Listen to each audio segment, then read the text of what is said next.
আরে তুমি জুতাগুলো এইভাবে ধরছো কি জন্যে? হ্যাঁ, ঠিক করে ধরো। আর ব্যাগটা, ও নো, আমার এত দামি জুতা, যদি কিছু একটা হয় তোমাকে কি এই জন্য রেখেছি আমি?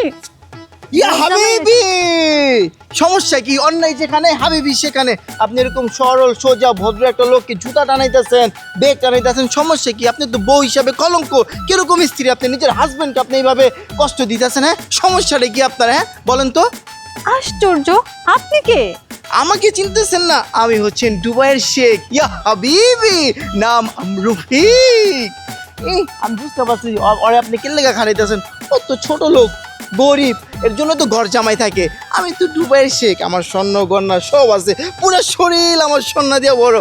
আমার তো মনে করেন পকেটে যদি হাত দিই টাকাই টাকা। সেন এত টাকা আপনাকে দুবাই ঘুরাবো, থাইল্যান্ড ঘুরাবো, ইন্ডিয়া, সব জায়গায় ঘুরাবো। এখন কি আপনি ঘর জামাইয়ের কাছে থাকবেন, না আমার কাছে চলে আসবেন? ইয়া হাবিবি।